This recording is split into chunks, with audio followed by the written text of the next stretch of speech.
Educational creativity চ্যানেলে সকলকে স্বাগতম। এসএসসি চাকরি বাতিল মামলার বড় আপডেট। তথ্যগত গরমিলের ব্যাখ্যা নিয়ে এবার সুপ্রিম কোর্টে যাচ্ছে এসএসসি। পর্ষদের নিয়োগ ও এসএসসি এর সুপারিশের হিসাব মিলছে না বলেই সূত্রের খবর। চাকরি বাতিল মামলার শুনানি রয়েছে 16ই জুলাই। এই মামলার দিকে তাকিয়ে আছেন রাজ্যের হাজার হাজার শিক্ষক ও শিক্ষাকর্মীরা। এই মামলার উপর নির্ভর করছে 26,000 শিক্ষক ও শিক্ষাকর্মীর ভবিষ্যৎ। স্কুল সার্ভিস কমিশনের সুপারিশ এবং মধ্যশিক্ষা পর্ষদের দেওয়া নিয়োগের হিসাবে একটা তথ্যগত গরমিল রয়েছে, যেটা বারবার কলকাতা হাইকোর্টে আলোচনার বিষয় হয়ে দাঁড়িয়েছিল। সেই গরমিলের ব্যাখ্যা সুপ্রিম কোর্টে দিতে চলেছে স্কুল সার্ভিস কমিশন। এই ব্যাখ্যায় অদ্বৈ কি সন্তুষ্ট হবে সুপ্রিম কোর্ট, সেটা বোঝা যাবে শুনানির দিনেই।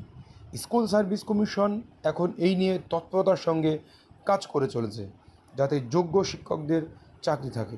পর্ষদের সঙ্গে এসএসসির সুপারিশের যে তথ্যগত পার্থক্য রয়েছে, তার ব্যাখ্যা কিভাবে দেওয়া হবে সেই বিষয়ে কাজ করে চলেছে এসএসসি।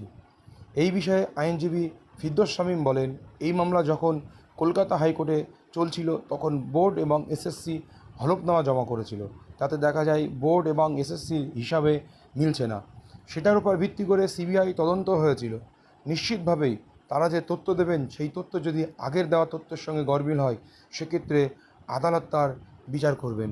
এখন প্রশ্ন